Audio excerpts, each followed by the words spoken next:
প্ৰথমতে মোৰ পৰিচয়টো দিছোঁ। মই আছিকুৰ হিলালী, খণ্ড সমন্বয়ক, অসম ৰাজ্যিক গ্ৰামীণ জীৱিকা অভিযান, বালিজানা উন্নয়ন খণ্ড।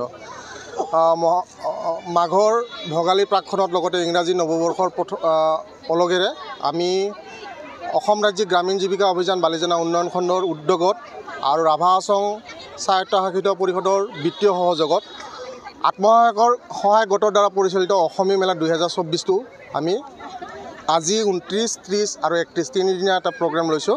ইয়াত আমাৰ যিখিনি আত্মসহায়ক গোট আছে, আত্মসহায়ক গোটৰ পৰা বচা কেইটামান আত্মসহায়ক গোটে 34টা বিপণী ইয়াতে দিছে। তেওঁলোকৰ নিজৰ থলুৱা সামগ্ৰীসমূহ যি এখন বজাৰ নাপায় তেওঁলোকে বিক্ৰী কৰিবৰ কাৰণে, সেইটো আমাক ৰাভা হাছং স্বায়ত্তশাসিত পৰিষদৰ যিখিনি বিত্তীয় সহযোগ কৰিছে তাৰ দ্বাৰা আমি এই মেলাখন অনুষ্ঠিত কৰিছোঁ।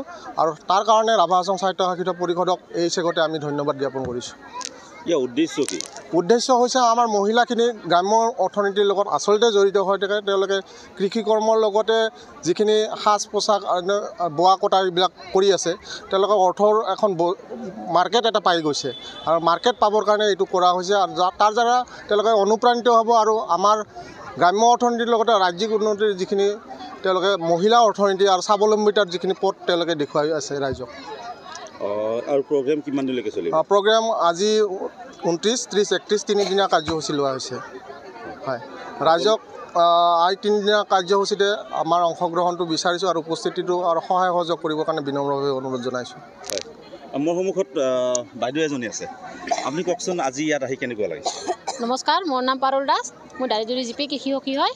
ইয়াত আজি আমি আহি বহুত আনন্দিত হৈছোঁ। ভাল লাগিছে? ভাল লাগিছে, বহুত ভাল লাগিছে। আপুনি কওকচোন আপোনাৰ অনুভৱ কেনেকুৱা?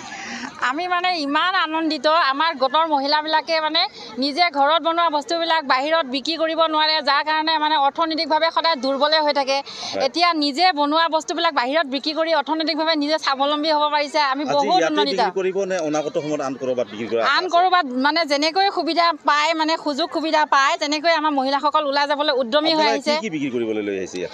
ঘৰত বনোৱা তেলৰ পিঠা, শুকান পিঠা, নাৰিকলৰ লাড়ু, শুকান লাড়ু আৰু তাৰ লগতে ঘুগুনি আছে, গাখীৰৰ চাহ আছে, বৰা চাউল, জহা চাউল, ব্লেক ৰাইচ, এইবিলাক আমাৰ মহিলাসকলে যিখিনি মানে ঘৰুৱা উৎপাদন সকলোখিনি মানে বজাৰ হিচাপে মানে এনেকৈ মানে আমাৰ একোখন আমাৰ জীৱিকা অভিযানৰ জৰিয়তে মানে মেলা আকাৰে মানে যেনেকৈ মানে পতা হৈছে, তাৰ কাৰণে আমাৰ মহিলাসকল মানে আৰু অধিক উদ্যমী হৈ পেলাই মানে ওলাই আহিবলৈ আৰু আৰ্থিকভাৱে মানে সবল হ'বলৈ কাৰণে মানে আগুৱাই আহিছে। তাৰ কাৰণে আমি এনেকুৱা এখন বজাৰ পাই খুবেই ভাল পাইছোঁ আৰু ভৱিষ্যতেও আমি মানে এনেকুৱা মেলা পাতিলে আমি সহযোগ কৰি যাম আৰু আমাৰ মহিলাসকলক আমি মানে উৎসাহ যোগাম। মানে এইখিনি আমি উদ্যমী হৈ আছোঁ, মানে আমিও মানে আগুৱাই ওলাই আহিছোঁ। ধন্যবাদ।